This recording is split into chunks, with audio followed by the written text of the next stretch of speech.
Good afternoon, it's Wednesday the 10th of March. It's John McAtee here at the Tirconaill Tribune with our weekly podcast with Eamon McFadden and Declan Kerr. Numbers of big issues this week. We had the Garda's response to the MICA proposals. We'll be looking at that. And I suppose the most unexciting development of the day is that the government excise cuts have already been wiped out of it at the pumps as prices continue to escalate. We just learned there in the last hour that in the past couple of days the price of diesel in the trade has gone up by 22 cents a litre. That's for starters.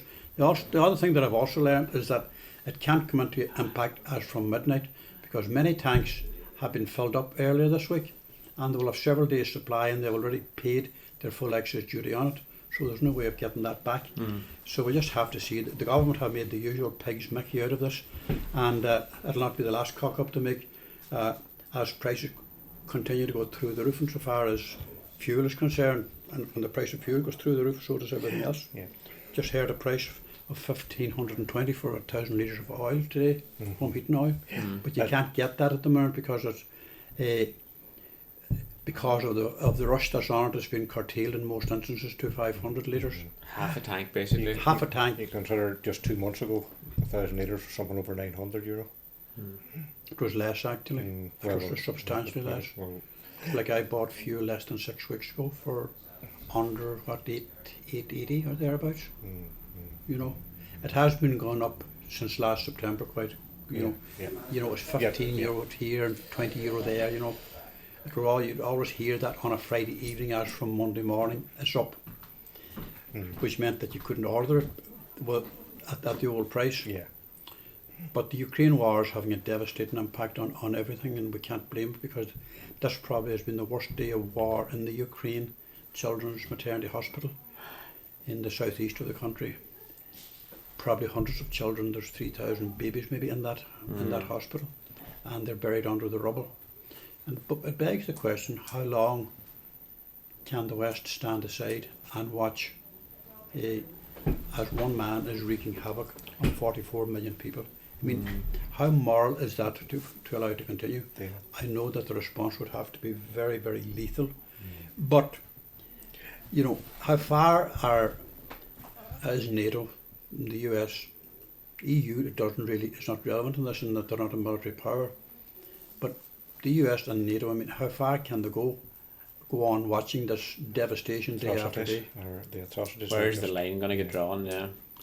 You see, they're starting to release actual figures of death tolls there now. That Mariupol, they're starting to kind of do mass burials already because that's apparently there are people lying in the street, and even the Red Cross are saying it's an apocalyptic scenario there.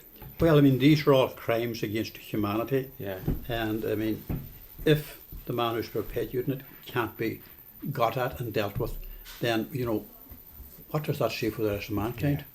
Where does he go next?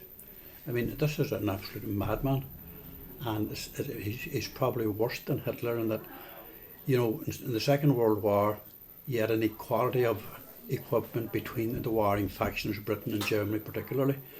This is a one-sided attack because Putin just has the nuclear weapons. Ukraine has nothing like that and probably won't have. So they're totally depending on outside intervention to come to their aid. And people don't want to contemplate that, and probably neither does the White House. But I'm sure that the Pentagon has a fair idea where they're going in the next 7 days. I mean, in real terms, John, could you say that the Third World War is effectively underway? Yeah, well, I suppose it hasn't actually, given that the casualties may not be that high at this point. The change, like if they're not going to withdraw, it's only headed in one direction. It's only headed in one direction, but the retaliation that is required there could cost up to 30 million lives. Can we contemplate that, or can mankind stand by and allow 44 million people to be literally obliterated? Yeah. I don't think that can be allowed to happen. I don't know what other plans that Joe Biden might have, or is there any other way out of it? You'd have to hope that something can give, and that an intervention of China might be a factor. They're very obviously reluctant to get involved, and I suppose to a great extent they're not expected to get involved to any great degree, like either diplomatically or or militarily either. Militarily, they're all on the back foot because I understand even within Putin's own government, they were quite taken on the back foot about the scale of the attack that when it did come to pass. Because even today, they admitted for the first time that they're putting in conscripted reserve soldiers, not full-time soldiers. Those are some of the ones who've been captured in Ukraine already. They denied that at the start. They were saying this was a war fought by the professional army, which would give you the indication they had planned it a lot longer than this. But they didn't, from what it would seem. So the like of China wouldn't be have shored up. But you have to ask, what is the Pentagon and those security forces who have spies in the sky and eyes everywhere that can look down onto a street in any city in the world. What have they been doing this last 8 or 10 years? Because obviously this has been a long time in the planning. Yeah. And obviously Putin saw that America's attention was diverted towards the threat from China rather than Russia, and that a lot of time, a lot of military planning, and indeed a lot of creation of the weapons needed to defend the West. That hasn't happened. Well, the fact that Trump was there didn't help things either. Yeah, he became a bit of an apologist for him, really, in some ways. But they say that if you look back into the like well documented things, Putin actually had effectively had a manifesto explaining what he was going to do back in 2012. Yeah, that's quite chilling, to think that, as you say, where's the where did the actors go in the meantime? Did they not take it seriously, or? But the dawn of the Cold War saw a cessation of military. Spreading of money and spending of money and buildings and army strengths have been run down across the world because we believe that we were at long last after the Second World War. You had the Warsaw Pact, you had all of those things. Putin has just tore up all of that there, and the EU is there as 27 nations. They are not a military force. I would hope to God that they never are, because we didn't join them to be a military force, and I wouldn't like to think that they're going to go down that road, because the kind of costs that might be involved there, and to get agreement across 27 countries would be nigh well impossible.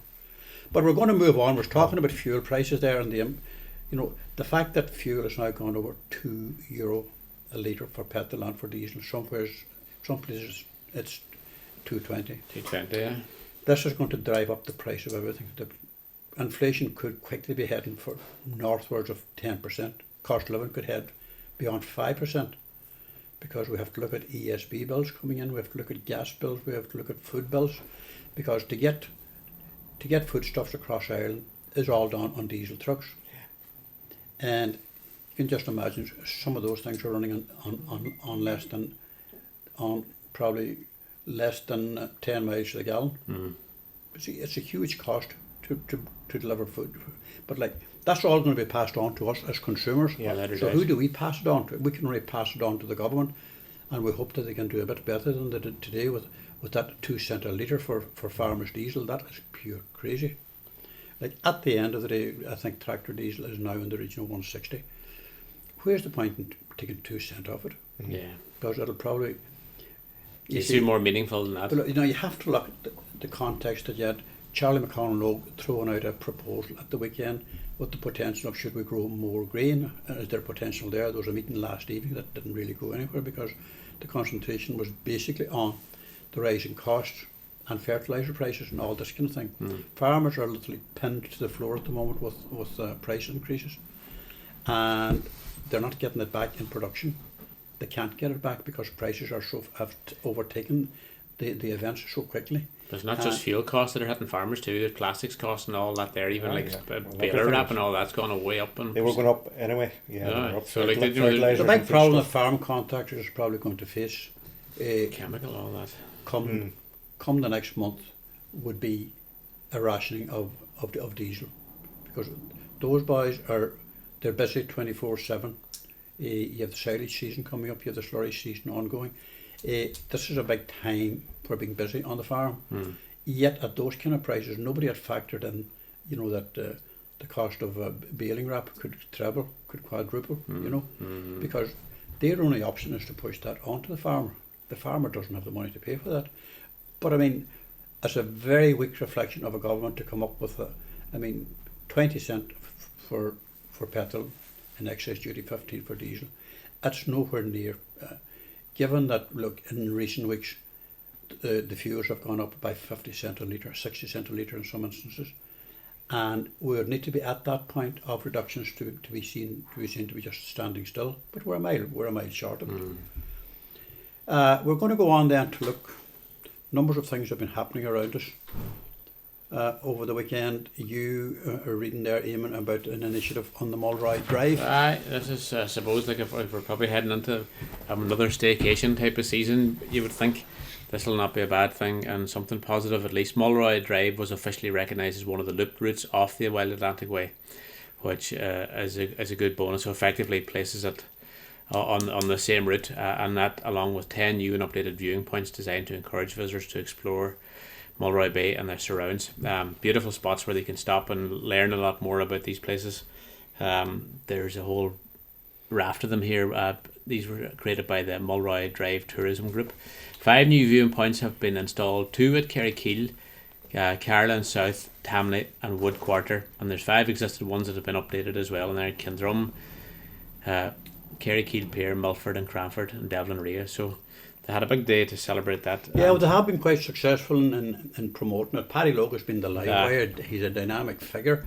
He runs the business himself. He knows what's needed. He knows what's wanted, and he has put his whole heart into it this last couple of years. So has a number of other business people and indeed members of the public, like the Tirconaill Teddy Towns Committee has worked wonders along that route. It's a magnificent drive, but the simple reality here is you have to try and sell this to the tour operators.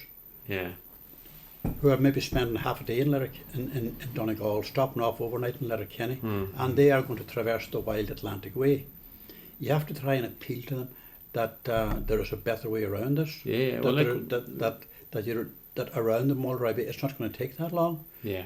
But anyway, Paddy and the committee are giving it a very, very strong. It's got a lot of ground to gain there, because there is good facilities and there's new things springing up all the time around Mulroy. You know, people are trying different things pursuing different initiatives over all the waterways, and there's remember the last week the Blue Way story there last year. Remember, you know, Mulroy Drive was there since time immemorial, long before the Harry Blaney Bridge. Did the area gain that much from it, I wonder? John Kerr certainly in Tirconaill. He was a one-man tourism business between recordings and Irish ballads and the shop selling Irish linen and Irish cutlery and all of this kind of thing. We need more initiatives like that around the area of Mulroy Bay. Talking about is a great idea, but we must put that effort into it. We must give people a better reason. They have to have reason to stop off, like in somewhere like John Kerr's. John Kerr's was massive. Legendary, really, yeah. It was absolutely massive. But we wish them well and we wish them every success with that. Good initiative to start them anyway. Now we're going to go, Declan, to sport. This is your forte. We're going to combine the Donegal League 50th anniversary and the 25th anniversary of the 2 anniversaries over the 10k. Yeah, last weekend was actually in terms of the Donegal League. It was actually the 50th anniversary. The first games were played last weekend in 1972. In 1972, the actual league was formed towards the end of 71. It was a short season in 72, so they had a short ceremony in Ballyar last Friday evening where the FAI president Jerry McInerney was there to unveil a plaque, supposed to remember the people that started the league back at that time. And listen, 50 years on, it's still a busy league between Saturday and Sunday football, 39 teams, and listen, some great memories and a good turnout on Friday evening for that little event in Ballyar, and then there was a game on afterwards as well. So listen, a lot of people involved over the years, a lot of great people. Many have sadly passed away. I was just looking at the names even of some of the secretaries and chairpersons there. You know, I'm not going to name names now, but so many people that were involved. Yeah. We'll look now at the and then the 25th 1997, the Northwest 10k started. Its predecessor was the Rock Hill 10k, and 2 men there that were involved, Pat Price and the late Martin Giblin. They were involved with Rock Hill and they wanted to see it continue when they decided to stop themselves. So they went to the Charity Kelly from the Letterkenny Athletic Club, and Charity got a few people together and got a committee set up in late 96, and the first 10k, Northwest 10k, took place on the 10th of May 1997, and 834,000 euro raised over the last 24 years. Yeah. Fantastic achievement. Eamon, we're going to look at another fundraiser for Rocco and Ellie. Tell us about that. Oh, that was one that took place in London last weekend. That was two worthy charities that we've covered in this paper and the podcast over the recent weeks. Ellie's Wish to Walk and Rocco's Road to Recovery. Two young people that are have ongoing health issues that they're having to travel to America to. But last weekend, the Donegal community over in London had banded together, as they often do, for causes like this, led by Brendan Tiny Vaughan, and it took place in Sudbury Hill, Tifty's Tavern, Sudbury Hill, and a real country day where they raffled off a whole load of Donegal jerseys signed and all that, Tyrone jerseys. A lot of money raised. The big thing was there was a great diesel tractor, and that was it. A what? A great diesel tractor. 15,000 was it? Was it full of diesel? 50, well, it's probably if it was full of diesel, it's probably worth about 18,000. The man that bought it was full of money. So how much money did they raise? So they raised 40,000 on Sunday there between everything, and Brendan was saying that there's another 40,000 pledged to it as well, which he would have been gathering up. That'll be 80,000 going to them two charities, 40,000 each. That's some achievement, and that'll help them a great deal. So good on them. We went to the launch of Paddy McMenamin's new book I was launching the book in the Lagoon Termont. It was Jimmy McGinty's first public event since he took over the previous Tuesday, and we wanted to wish him every success. The Memoir of the Troubles from Armed Struggle to Academia, we've been serialising it a number of weeks here. Paddy's still on the road launching it and will continue to be. As I said, he was in Termony at a packed house on Friday night, himself and his partner Mary Malloy, and it was a fine occasion, a very fitting occasion. A lot of people that we would have known from the past were there, and we just wish the book every success. He's probably doing better with it than he might have expected, given that he's travelling quite a bit. He's probably has done a launch in Castlebar this week. He has one in Temple Bar in Dublin on Saturday, and after that I'm not quite certain because I haven't been talking to him. But we wish him every success with the book, because it's a difficult read, but it is the truth, and it's one of those books that he had to revisit his past, because he joined the Fianna, then the IRA, was manning the barricades at 15, and it's been a rough ride, almost 5 years, either in internment or else as a political prisoner. So good luck with that, Paddy. It's on sale in Bookmark, in Letterkenny, or online on his own website. We're going to go to the front page because we're running out of time pretty quickly. Guarded response to MICA proposals. What has happened with this report from the Society of Chartered Surveyors of Ireland, it seems to have taken the political heat out of it that was there when the sliding scale was announced. Now, most people that I've talked to that have knowledge of it would say that this is a big improvement on that. Now, whether it's anywhere near enough depends on factors, because a lot of the issues are going to be very site specific, and the owner will have to negotiate with the officials rather than have a ballpark figure. There are people that will be okay on this. There are people that may have to spend 30-40 grand. It's hard to say. I would know that there are pitfalls there from talking to people who have forensically gone through it. That is all to be taken and confronted by the ministers, particularly by the Housing Minister, Darragh O'Brien, but in the final analysis by the Finance Minister, and Pascal Donoghue will have the final say in that. The cost of this may now have risen to about 3 billion, given that it was 2 billion the last time, or 2.2 billion. If it's 800,000 euro more, that's fine, but there are so many caveats there that have yet to be visited. Your foundation is not covered. Now, people have foundation in their houses that are bigger problems than anywhere else. Yeah. So those foundations are going to have to come out. Foundation will cost you ending up between 7,500. How you're going to build that into a rebuild is not, it's excluded. Foundations are excluded. The cost is fair enough. It is estimated at a working template up to the end of February. That's taking into consideration the current day cost. Say you went out now to a contractor and got a totally different cost. I don't know where you might go with that. But one of the reasons that there seems to be a lot of scepticism about is the fact that they don't want foundations, because then it would constitute a new build, and it would be in tandem with the 2021 building regulations. Now, if it's not a new build, it goes back to the pre-2008 regulations. So those are some of the factors and some of the issues that are there. But our main story this week is government excise cuts wiped out at the pumps. You've already become well aware of the fact that you're getting a small reduction, but by the time you get to the pump to fill your car, it'll probably have gone up more again. And the government's miserly efforts to reduce excise duties on fuel were already wiped out 24 hours ahead of the deadline, with hundreds of forecourts increasing their prices by as much as 20 cents.